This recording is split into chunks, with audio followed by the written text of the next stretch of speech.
Ora in economia.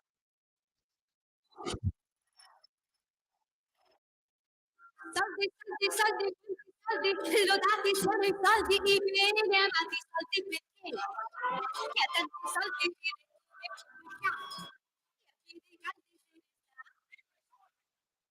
Va ora in onda Ottico Elia Rumori. A te la linea, Alessandra. Intenso, grandioso Domenico Modugno, prima della nostra sigla Pop Economia. Vi piace volare, cari amiche e amici di Radio Libertà? Vi piace fare lunghi viaggi? A me sì, moltissimo, quando potrò ne farò uno subito. Certo, economicamente è un po' dispendioso, ma c'è, sapete, chi non bada a spese e lo fa anche per brevi tratti. E a spese di chi?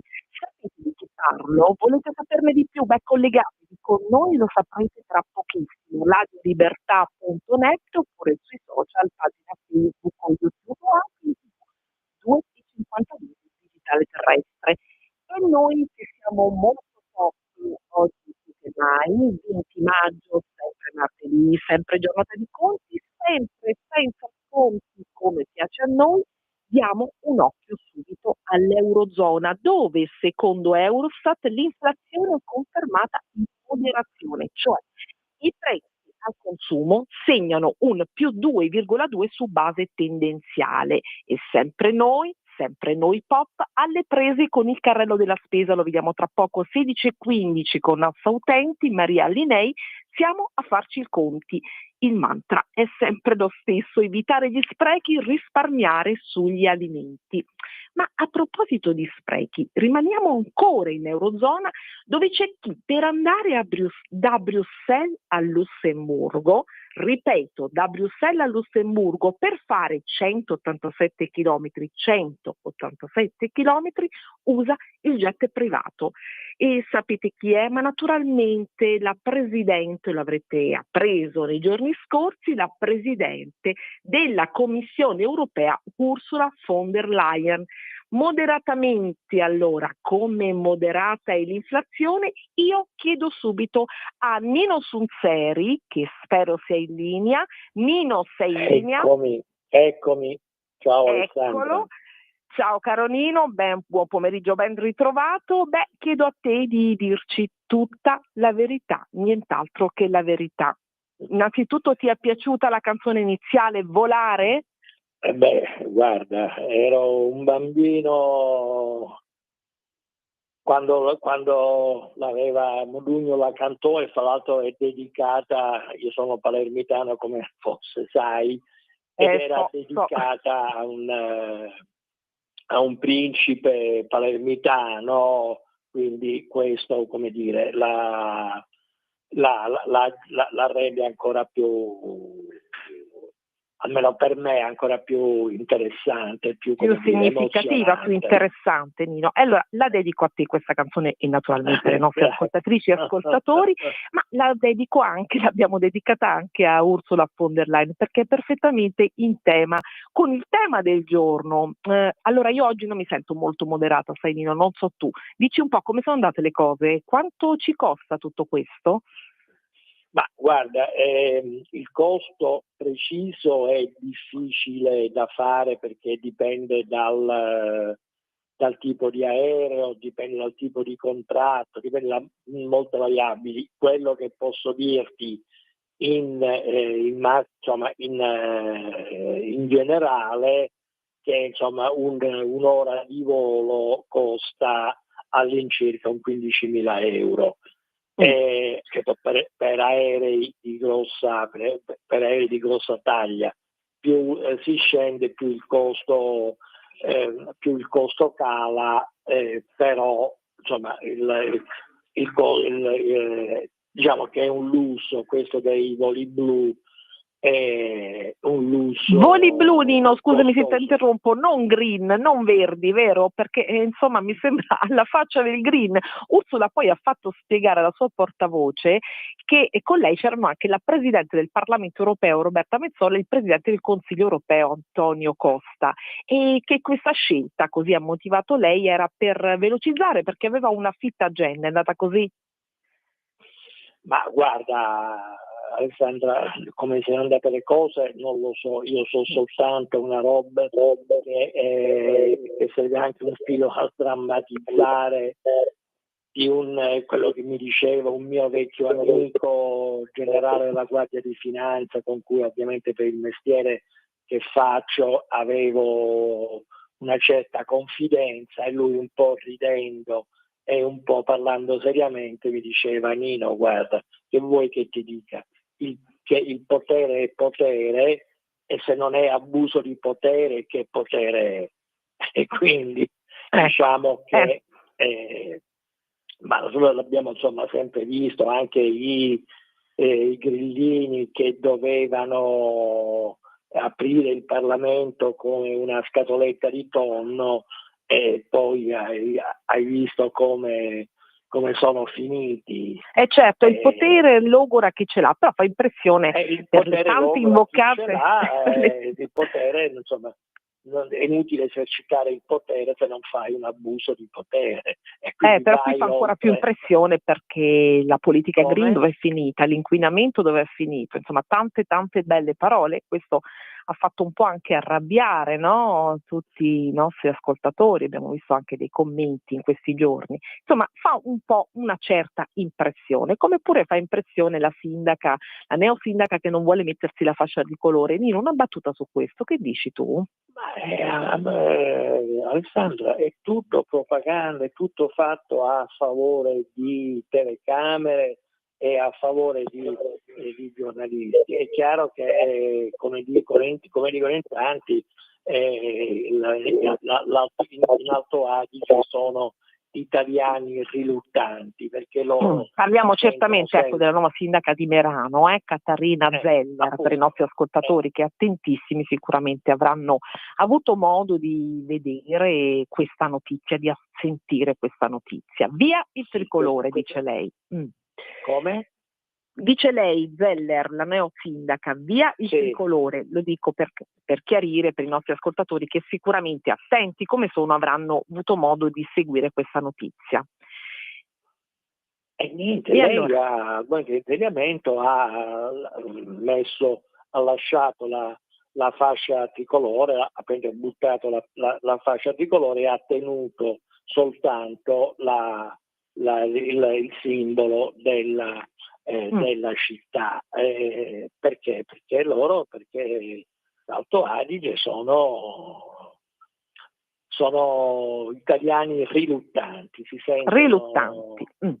Allora, vediamo un po', Nino, adesso torniamo un po' sulla sponda americana, perché riluttante è anche Dimon, l'avrai sentito, l'amministratore delegato di JP Morgan, che dice: andiamo sui dazi, l'effetto dei dazi non si è ancora fatto sentire del tutto. Sapete, i mercati stanno sottovalutando i rischi geopolitici e di inflazione, e sempre Dimon mette in guardia dal lasciarsi andare all'indifferenza di fronte a una serie di rischi, no? Che noi a volte forse sottovalutiamo. Tu li sottovaluti questi rischi, Nino? Come la vedi?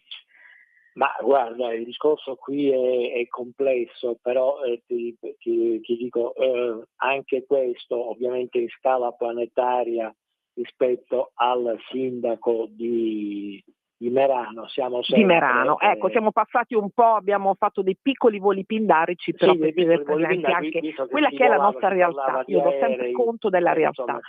Prego. Stiamo girando da una parte all'altra. E i dazi sono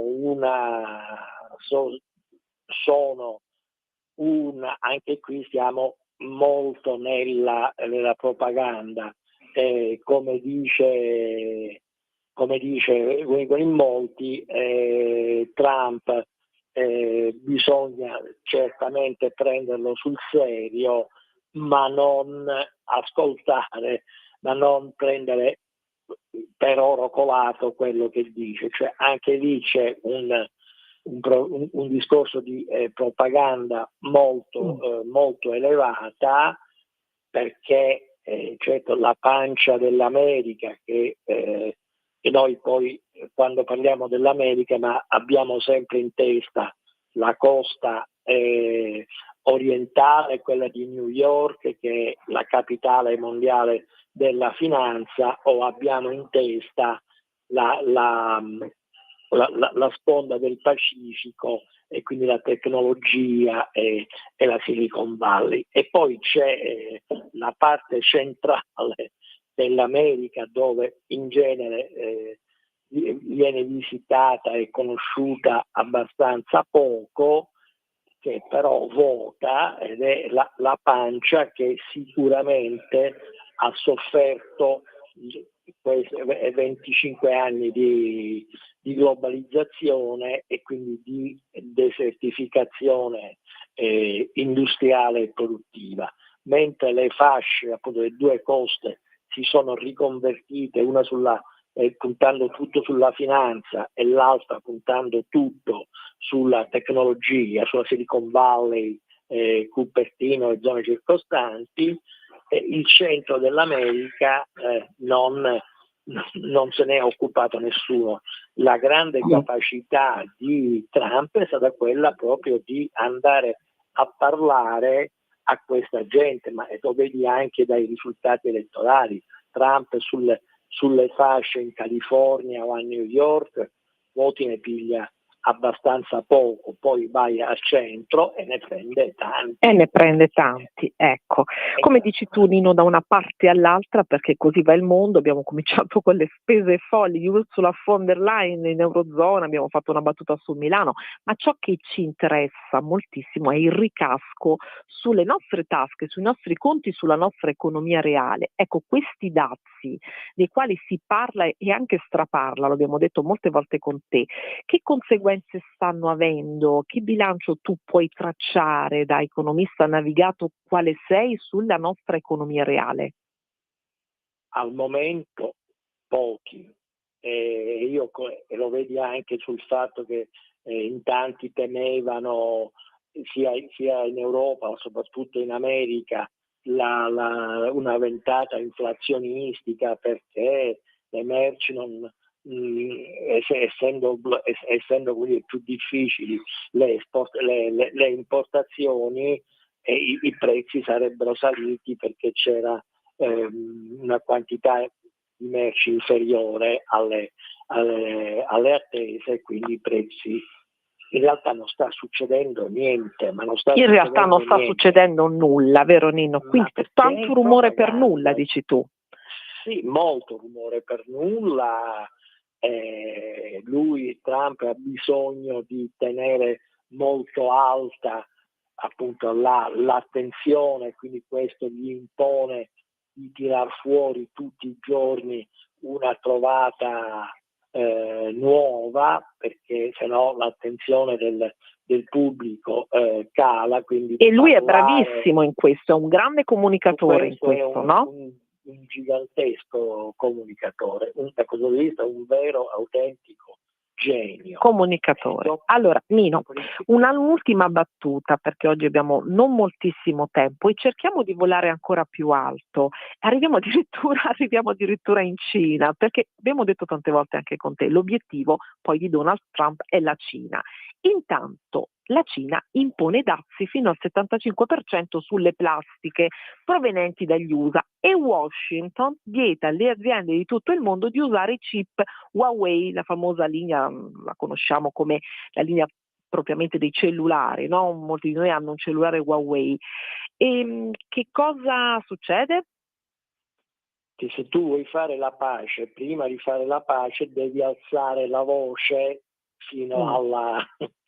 quindi non parabellum prima di fare la pace, ma alzare la voce, è così? No, appunto, tu prima di fare la pace devi alzare la voce. Alzare la voce, ecco, fa anche rima, quasi rima. E allora? E dopo ti siedi al tavolo e tratti. Questo è quello che sta succedendo. Per adesso stanno alzando tutti e due la voce, stanno urlando, agitando le mani, minacciando pugni e calci e quant'altro. Poi a un certo momento la smetteranno e si metteranno d'accordo. Cioè, voglio dire, non è... Cioè, gli Stati Uniti effettivamente hanno un problema di desertificazione industriale, ma non è un frutto di un progetto venuto da Marte. Sono state le aziende americane che, una volta che si sono rotte le frontiere cinesi, hanno preso le loro produzioni e le hanno portate in Cina, in Estremo Oriente, a Taiwan. Cioè non c'è quello che mi fa impazzire in tutta questa propaganda è che sembra che sia, anche da quello che dice Trump, che sembra che ci sia un complotto cosmico che ha desertificato l'apparato industriale americano. Ma quando mai? Le aziende se ne sono andate perché trovavano più comodo andare a produrre altrove, in Cina, in Indocina, e si sono messe lì. Dopodiché è andata, cioè quel pezzo di ricchezza che se n'è andata non torna più. Trump potrà fare tutto. E questo ce lo hai spiegato anche nelle puntate. Questo concetto è molto chiaro, Nino. Grazie tua voce, della tua panoramica pop. Oggi siamo stati un po' smoderati, sai Nino, un po' pop, perché come piace a noi, cioè la voce è quella dell'economia reale, della vita vera, quindi pop come popolare. E devo salutarti perché ci sta aspettando Maria Allinei, la Biasso Utenti, dove con lei vedremo il fronte consumi. Purtroppo non posso metterti in linea insieme per motivi tecnici, ma lo faremo presto per un confronto. Ti ringrazio Nino Sunseri di averci detto a questo punto la verità. È stato un piacere sentirti e buon lavoro e buon pomeriggio. Grazie caro Nino, a presto. Grazie. E allora lato consumi, l'inflazione è stabile, è moderata, ve lo dicevo in anticipo di trasmissione, ma il carrello della spesa aumenta. E come si aumenta? Cara Sveva, dimmi quando abbiamo Maria in linea, perché secondo le ultime statistiche dell'Istat del mese di aprile, che cosa ci dicono? Mostrano di come bisogna saper leggere davvero i dati per capire dove sta la verità, per capire dove sta la fregatura, perché è chiaro che c'è un'inflazione, quella che è certificata dall'Istat, e lo abbiamo visto, il dato di oggi ve l'ho detto, ve l'ho dato, è stabile, è moderata l'inflazione di aprile, ma poi c'è l'altra Alessandra, inflazione. scusami se ti interrompo, l'ospite è in linea. L'ospite è in linea. Cara Maria, sei in linea? Come stai innanzitutto? Come vanno i consumi? Buonasera a te Alessandra e buonasera a tutti gli ascoltatori. Come vanno i consumi? Alti e bassi? Alti e bassi. Ora siamo moderati perché l'inflazione, lo dicevamo con Nino Sunseri, lo spiegavamo, lo commentavamo, è moderata. Allora, moderatamente, come sai fare tu, ti chiedo di darci un po' una panoramica, perché dove si annida la cosiddetta fregatura, cioè come dobbiamo leggere questi dati Istat? Perché per noi sempre poco cambia, per il carrello della spesa non ci sono grandi modifiche, mi pare di capire. È così Maria? Spiegaci. Guarda, è così, e dacci Alessandra, lumi. anche se in realtà abbiamo riscontrato proprio dalla lettura, come dicevi te, tra le righe dei dati Istat, degli aumenti un pochino tattici, nel senso che questi dati sono dati di aprile, quindi dati che si riferiscono al periodo pasquale, e quindi per noi è stata una pasta un pochino salata per i consumatori, perché sono un po' aumentati proprio quei prezzi che hanno fatto parte del carrello della spesa in occasione della festività pasquali, quindi diciamo che è stato un aumento un pochino tattico che ovviamente, come dicevi te, ha un po' equilibrato l'andamento dell'inflazione, però comunque il consumatore ha visto dei rincari su quei prodotti specifici del periodo pasquale che andava ad acquistare, di cui ovviamente non poteva fare a meno in quel momento, e quindi abbiamo riscontrato un pochino di speculazione su questi prezzi. Ecco, ovviamente poi il consumatore deve essere bravo e accorto nel cercare di acquistare giusto, di non eccedere per contenere ed evitare lo spreco, che è poi uno degli altri elementi che secondo me è molto importante e che non deve essere sottovalutato quando si va a fare spreco alimentare. analisi. Come evitarlo? Dacci qualche consiglio, perché noi tutti riempiamo a volte il carrello della spesa di cose inutili.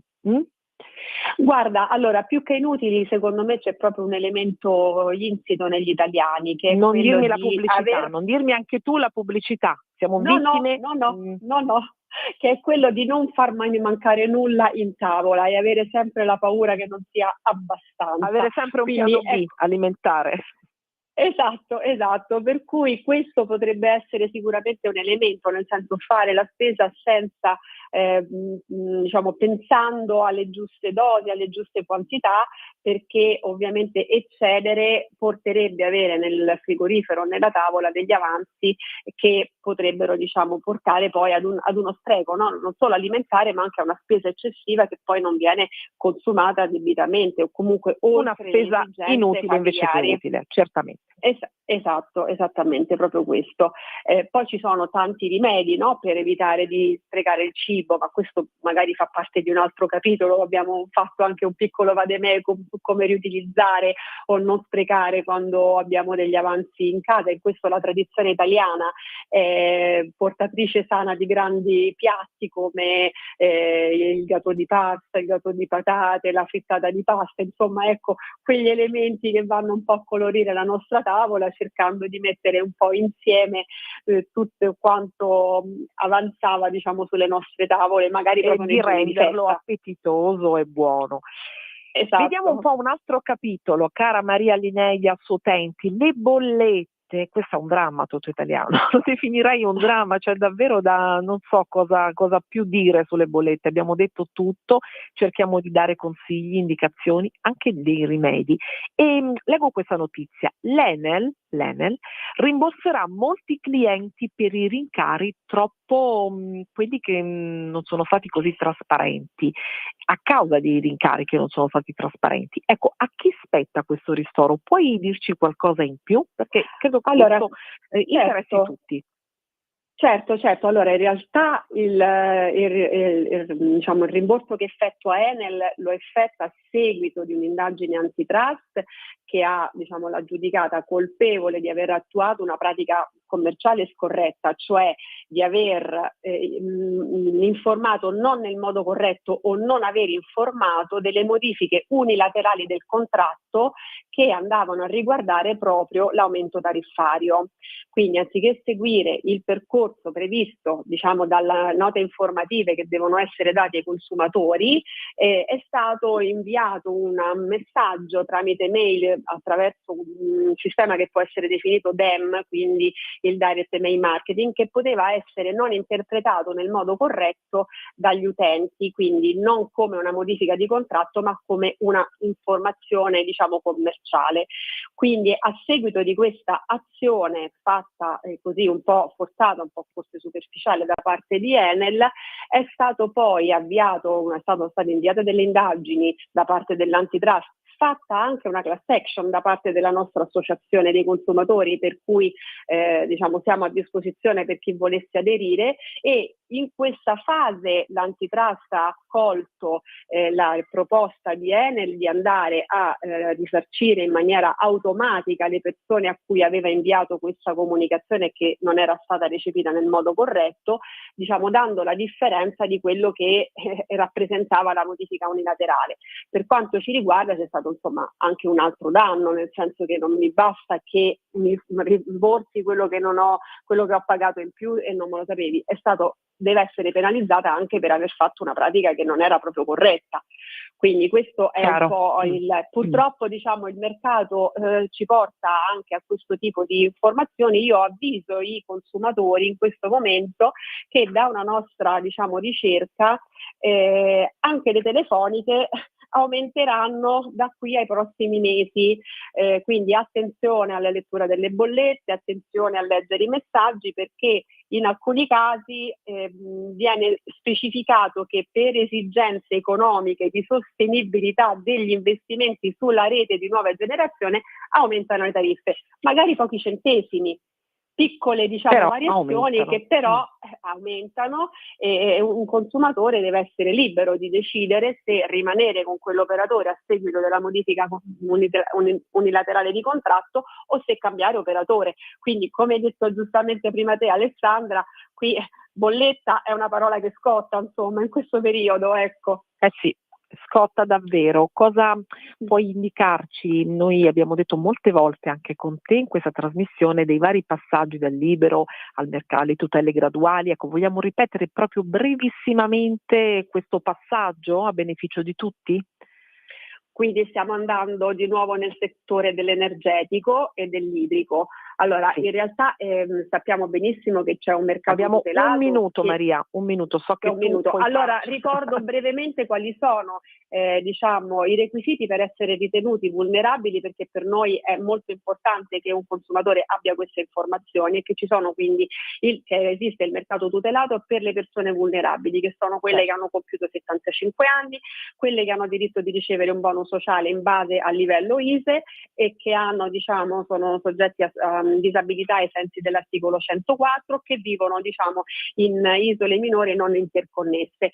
A questo si aggiunge il nuovo decreto bollette del 2025, che prevede un'ulteriore quota di 200 euro come bonus per le persone che hanno un ISEE al di sopra dei 25.000 euro. Sono stata rapidissima, quindi spero di essere stata chiara. E chiarissima come sempre, anche molto preziosa. Grazie Maria Linei, ci sentiamo presto, devo chiudere, andiamo in pubblicità e poi andiamo il rumore, ma il rumore, più rumore dell'economia reale, ditemi voi che cosa c'è. Grazie, a presto. Grazie Alessandra, a presto. A presto.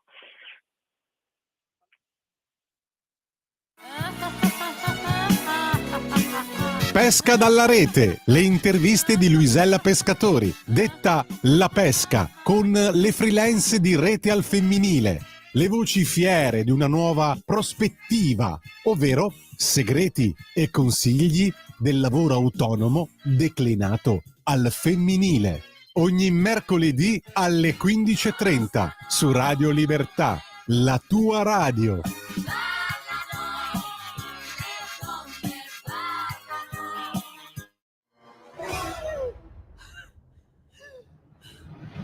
Pensa a respirare. Ora abbandonati. Che cosa vedi? Luce, oscurità, l'equilibrio. È tanto più grande. È stato un risveglio. Hai sentito? Conosco una sola verità.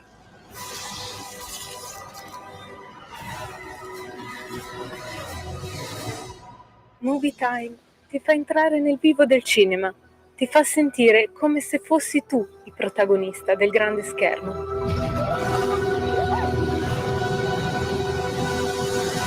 Ogni sabato dalle ore 16. Va ora in onda Rumore.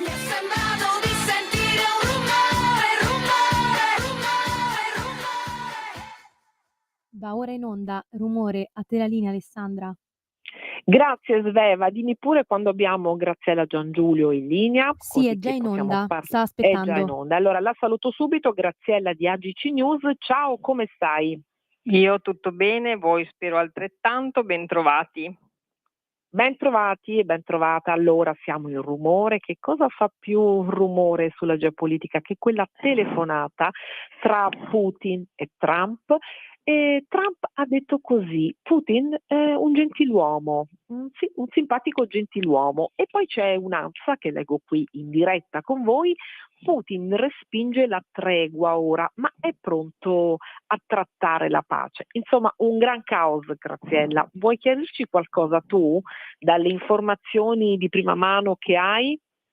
Sì, diciamo che la Russia ha mantenuto la sua linea, che è quella dell'Istanbul 1, e quindi ribadisce i suoi soliti punti, che sono la neutralità dell'Ucraina e naturalmente il mantenere il controllo delle regioni conquistate e nessuna minaccia per la Russia sul territorio ucraino, e quindi non ci siamo da un punto di vista dell'incontro dobbiamo sperare nel Vaticano. Lavrov oggi ha fatto una dichiarazione Dobbiamo molto sperare sul Vaticano. Noi abbiamo seguito passo passo, anche qui con Nico Spuntoni, Vaticanista del Tempo, un po' tutto sul nuovo Papa. Ecco, il nuovo Papa che ha detto: io sono qui, il Vaticano è qui, ricomponiamo tutti gli attriti, siamo qui per accogliervi, mediare e arrivare alla pace. Come si sta muovendo il Vaticano in questo momento e Papa Leone? Sai qualcosa in più tu? Allora, anche noi abbiamo dedicato la scorsa settimana la newsletter Papers di AGC Communication proprio tutta questa investitura del Papa, in modo particolare a un'enciclica di Giovanni Paolo II, dove appunto si parla dell'unità delle chiese di Oriente, e quindi oggi Lavrov ha fatto questa dichiarazione interessantissima che ha detto: noi russi siamo pronti a proteggere e a difendere tutti i diritti della Chiesa ortodossa ucraina, quindi si sta cercando una via per la pace che passi attraverso l'unità delle confessioni e non la politica. Quindi ben vengano tutte le iniziative del Vaticano, perché in questo c'è un intento comune. Sicuramente l'Ucraina qualcosa dovrà rinunciare, perché la Russia sta vincendo, che ne dicano loro, le perdite sono ingenti, ogni giorno ci sono purtroppo dei morti e la Russia si sta avvicinando, è a 10 chilometri dal confine della regione di Dnipro e sta cercando di crearsi una zona cuscinetto nella regione di Sumy, che è il luogo da cui gli ucraini attaccano i confini russi.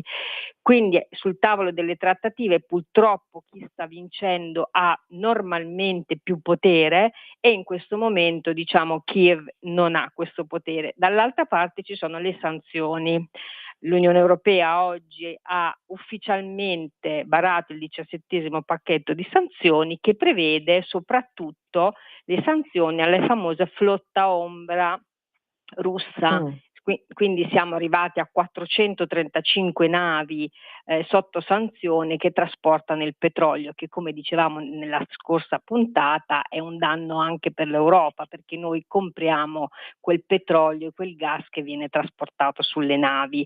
Peraltro la Germania ha detto che continuerà a sostenere a livello di armi l'Ucraina e il Belgio ha detto che è pronta a inviare militari, nel qual caso questa famosa Unione Regno Unito, Francia, Belgio, questa coalizione dei volenterosi decidessero di volere dei militari sul suolo ucraino, che la Russia comunque ha già detto che non vuole assolutamente. Quindi molto impasse, poca chiarezza. Invece una cosa importante nella telefonata è successo. Che cosa è successo? Si è parlato sicuramente di Libia, se ne parla poco, ma in questi giorni, al seguito dell'uccisione di Gnewa, che era un leader di una delle milizie libiche rilevanti nel panorama politico, ad opera del suo stesso titolare, da lui stesso confessato, questo omicidio commissionato, che è Dabaiba. Stati Uniti e Russia hanno concordato di sostenere Dabaiba nell'eliminazione delle milizie. Questo che cosa vuol dire a livello così pratico? Vuol dire che si sta cercando di riportare in un qualche modo un ordine in quel di Libia, perché purtroppo Tripoli è totalmente gestita dalle milizie che peraltro chiedono il pizzo per qualsiasi cosa, per poter estrarre il petrolio, gestiscono la tratta dei migranti, gestiscono anche lo scambio commerciale, perché impongono le royalty sui mezzi che trasportano merci. Sono diventati veramente le sanguisuga del governo di Dabaiba. Quindi in questa telefonata che Trump e Putin hanno parlato molto di questioni che interessano entrambi, ma che non sono Ucraina. Ecco perché forse Trump dice la telefonata è andata bene, perché ci sono degli interessi comuni e quindi delle convergenze. Torniamo un attimo in Vaticano. Trump invita Papa Leone alla Casa Bianca. C'è stata una schiarita dopo l'incontro con Vance? Allora, quello che sta succedendo è e che il Vaticano ha preso appunto sapete, no, tanto l'avrete spiegato benissimo, che ogni volta che un Papa sceglie un nome sceglie anche una missione e quindi sì, questa missione è chiara, mi sembra davvero molto chiara. esatto, quindi tutto su questo Papa. Diciamo Sì, che il Vaticano è un ottimo, ha una politica estera diciamo che è ottima e quindi sicuramente riuscirà a sciogliere i nodi con Trump e Vance. Diciamo anche che non si fidano moltissimo, ma d'altronde Trump fa sempre queste dichiarazioni che sono tutto e l'opposto di tutto. Quindi diciamo che in questo caso, esattamente come chiede anche Putin, contratti alla mano, dichiarazioni scritti, accordi fatti. E quello è un po' che succederà anche tra il Vaticano, perché è vero che questo Papa viene da Chicago, dagli Stati Uniti d'America, ma è un agostiniano che è cresciuto in un ambiente dove veramente si guarda ancora una volta agli ultimi e si sostiene un'evangelizzazione che come si legge nelle encicliche di Giovanni Paolo II, che questo Papa ha deciso di seguire, c'è proprio una rivoluzione dei cuori, cioè quindi caro Trump devi dimostrarci che effettivamente hai una volontà di sostenere l'umanità, quindi la politica migratoria dovrebbe cambiare sicuramente e quindi vedremo che cosa succede. Sicuramente un inviato ci sarà del Vaticano presso la Casa Bianca, il Papa. Vedremo un po' che cosa si potrà fare nel il segno Papa del comunque dialogo. nei primi... Ecco,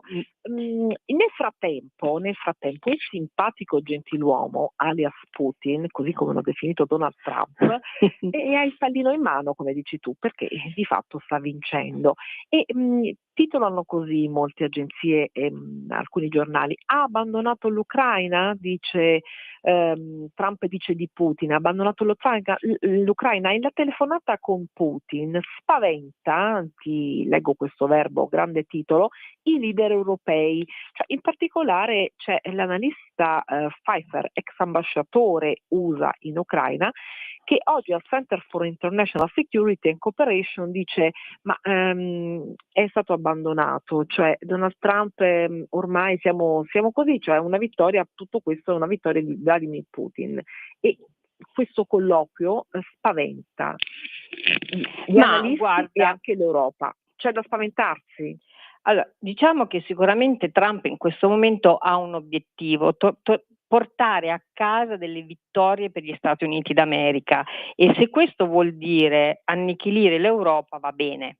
Quindi quello che dobbiamo comprendere profondamente è che Donald Trump non è interessato all'Europa, è interessato a un successo personale. Se poi c'è l'Europa dentro, bene, se non c'è, pazienza. In questo senso sì, ci dobbiamo spaventare. Dopotutto lui non ha mai nascosto che l'Europa è ora che cominci a camminare con le proprie gambe, questo l'ha detto in tutte le salse. Per quanto riguarda... Da un certo punto di vista potrebbe essere utile per la stessa Europa tutto questo, che si sta attrezzando da quando c'è Donald Trump, non ti pare, Graziella? Sì, diciamo che siamo molto indietro perché purtroppo, come abbiamo detto molte volte, non c'è un intento comune in Europa, cioè quello che vuole l'Europa del Nord è molto lontano da quello che vuole l'Europa del Sud. In qualsiasi contesto, e poi ci sono, a seconda dei partiti politici al governo nei singoli paesi, basta vedere quello che sta succedendo adesso in Medio Oriente, le dichiarazioni di Lammi oggi contro Israele, la richiesta delle sanzioni della Svezia, con altri paesi che invece non l'appoggiano, e questo succede anche nei confronti dell'Ucraina. Quindi il rischio qual è? Che nel contesto democratico europeo ci sia ancora una volta quella lentezza decisionale che è molto quella lontana macchinosità che è tipica dell'Europa, no? Esatto, e che sto quindi guardando in questo momento, scorrendo i titoli, il timore della UI dopo la telefonata Trump-Putin, il tycoon sarebbe pronto a scaricare l'Ucraina. Ma su che basi arrivano queste notizie? Su quali fermezze, su quali basi arrivano? Mi sto chiedendo. Ma in realtà Trump non sta scaricando l'Ucraina, anzi Trump ha fatto un accordo con l'Ucraina, gli vende le armi, diciamo che non c'è più, come nell'era Biden, questa mossa contro la Russia, perché Trump vuole arrivare a degli accordi con la Russia, ma naturalmente, siccome è una persona scaltra, ha fatto gli accordi anche con l'Ucraina, quindi diciamo che Trump ci guadagna in ogni senso. fornirà le armi all'Ucraina se decide di continuare la guerra contro la Russia. Di certo non sarà il Biden della situazione che difende a spada tratta i diritti dell'Ucraina. Questo non succederà più. Non ha scaricato Zelensky, ma ha preso decisioni di politica estera che sono nettamente differenti da quelle di Biden, e in questo capisco la preoccupazione europea, ma anche noi dobbiamo capire come europei che cosa vogliamo fare da grandi, qual è la cosa migliore da fare in un contesto del genere. La cosa più utile e migliore. Gaza, dopo oltre 2 mesi di blocco, finalmente Israele ha fatto entrare 5 camion d'aiuti nella striscia. Certo, una quantità non grandissima, ma qualcosa si è mosso. Ha giocato forte anche la voce di Papa Leone? Guarda, non lo sappiamo in realtà che cosa sta giocando, ma questi 5 camion sono solo una goccia nel mare. Tenete conto che ne ha bisogno almeno di 500 al giorno Gaza. Oggi sono stati distribuiti volantini che chiedono l'evacuazione da parte dell'IDF, che chiedono l'evacuazione di Khan Yunis e quindi lo spostamento di tutta la popolazione di Gaza verso sud, e poi Smotrich è stato chiarissimo, dopodiché devono andare in altri paesi. L'operazione di terra è partita ufficialmente domenica, ci sono 55.000 militari su Gaza e l'obiettivo è quello di sfollare completamente e distruggere tutto. Oggi hanno distrutto un impianto dell'acqua importantissimo per Gaza centrale, perché l'obiettivo è quello dello sfollamento. Quindi diciamo che questi 5 camion sono una sorta di velo di fronte a tutto quello che sta succedendo. Sicuramente. Ecco, l'allarme dell'ONU: 14.000 bambini potrebbero morire nelle prossime 48 ore a Gaza. C'è un AGI in questi istanti. Purtroppo è la verità. Bambini. Sì, purtroppo è la verità, perché tu nel distruggere gli impianti idrici non solo non permetti che l'acqua arrivi alle case, ma soprattutto non hai in nessun modo dell'acqua per pulire, per disinfettare, e quindi quello che raccoglie dagli acquitrini, e dagli acquitrini sappiamo ci si ammala, quindi molti bambini muoiono di malattie tipo la dissenteria, che per noi è una cosa inconcepibile, ma là è una malattia seria che porta alla morte. Questa è la fame, e purtroppo Questa è così. fame. Commentiamo un'ultima notizia, ma tu rimani allerta, Graziella, perché se possiamo ti faccio anche richiamare un'ultima notizia e poi ci salutiamo, ma ti ripeto, rimani allerta. Fonti palestinesi, possibile, leggo qui, lo commentiamo e lo vediamo insieme: accordo a Doha, aiuti a Gaza, l'ONU autorizza l'invio, questo abbiamo detto, di 100 camion, cioè fonti palestinesi, possibile accordo a Doha. Che significa? Traduci. Allora, diciamo che intanto la delegazione israeliana sta per partire e lasciare Doha, perché l'accordo sui prigionieri non è stato raggiunto, però adesso ci sono molti paesi, soprattutto europei, che stanno spingendo affinché Israele apra per gli aiuti a Gaza, e quindi se da un lato ci sono i militari che stanno facendo la loro operazione di terra, dall'altra parte ci sono le pressioni per far entrare i mezzi umanitari a Gaza, e quindi speriamo che questo vada a buon fine. E allora, come sempre, brutto come sempre, vedremo che cosa accadrà. Stai allerta, perché se ho un pochino di tempo parliamo ancora, cerchiamo di approfondire. Grazie Graziella, a presto. A presto, grazie a voi, buona continuazione. E allora, Sveva, dammi un là per quando e per quanto avremo l'assessore Giancarlo Righini, che aspettiamo, l'assessore all'agricoltura del Lazio. Fammi sapere tu. Intanto avete sentito sul fronte internazionale notizie cruente, non belle, vedremo un po' che cosa succederà, se ci sarà tregua o meno. E oggi vorrei parlare un pochino del settore agroalimentare, perché il settore agroalimentare, sapete, è quello che fa sempre la differenza. L'agricoltura è il settore primario, abbiamo degli ottimi dati sull'export, abbiamo degli ottimi dati anche sul vino, lo abbiamo visto anche con i nostri produttori italiani al Vinitaly. Di recente si è tenuto il Vinitaly, abbiamo ospitato qui molti del comparto agroalimentare, molti importanti produttori, e ricorderete Antonello Rovellotti del GEM. Il vino italiano ha segnato il record di 8 miliardi di euro di export, e nonostante i dazi, Quegli stessi dati di cui abbiamo parlato con Nino Sunseri all'inizio della nostra trasmissione, ci sono stati al Vinitaly 3.000 buyer americani. Ecco, allora vorrei commentare un pochino con l'assessore Righini, che aspettiamo trepidamente. Sveva, dammi notizie, ce l'abbiamo o no?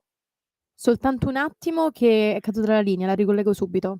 Certamente, intanto io cerco di dare ancora dati importanti. Ecco, l'export, come va il nostro export nonostante i dazi? Pare bene, ci sono anche degli dati molto interessanti di Ismea, che parlano di un settore che è in crescita. Ismea è l'Istituto di Servizi per il Mercato Agricolo Alimentare. Dati che fanno un certo rumore, perché l'agroalimentare italiano è ancora colonna portante della nostra economia. Per esempio il Lazio, che è una Alessandra, regione scusami, l'assessore è in attesa. è in attesa. E allora ce l'abbiamo finalmente, Giancarlo Righini, assessore al bilancio, agricoltura e sovranità alimentare della Regione Lazio. Assessore, benvenuto qui a Rumore su Radio Libertà. Buonasera a tutti quanti voi, grazie per l'invito. Ben trovato. E allora ho visto di ritorno dalla splendida Venezia per un protocollo di intesa, leggo qui, tra le regioni attraversate dalla via Francigena, e a beneficio dei nostri ascoltatori diciamo cos'è la via Francigena: il più antico itinerario medievale di collegamento, di pellegrinaggio addirittura dall'Inghilterra, dai paesi del nord-ovest dell'Europa verso la penisola italiana, direzione, indovinate dove? Roma, dove proprio è in corso il giubileo. Ecco, allora in che cosa consiste questo protocollo? Vuole raccontarci un po'? E che nesso ha con l'agroalimentare del Lazio? Eccoci qua. Caduto l'assessore? Sveva, cosa mi dici? Rappresentato da... Mi sentite? La sento male, se può alzare un tantino la voce. E dicevo, è un protocollo di intesa che ha un duplice obiettivo. Benissimo.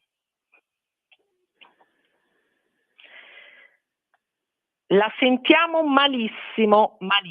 Dovrà mettersi in un posto dove è possibile sentirci, altrimenti il collegamento diventa davvero impossibile. Cerchiamo di ripescarlo, Sveva?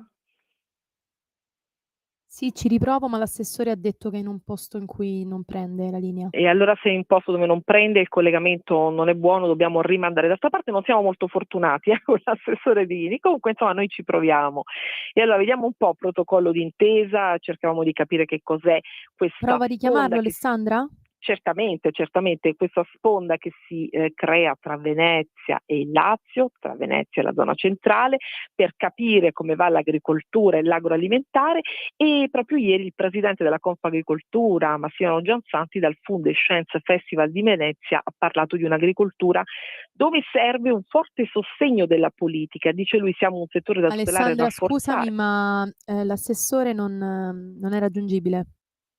Non era raggiungibile. Tu provaci ancora e altrimenti chiuderemo la nostra trasmissione in questo modo e poi riproveremo per la prossima volta, sperando di essere più fortunati.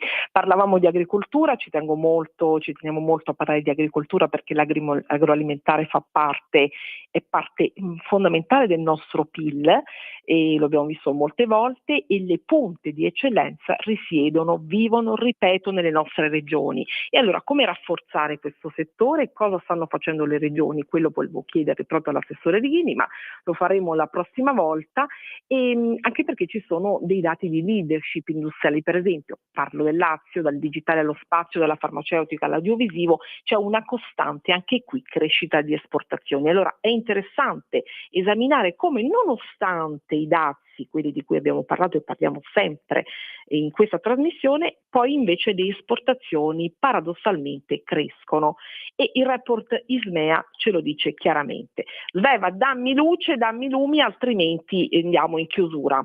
E purtroppo non è raggiungibile l'assessore.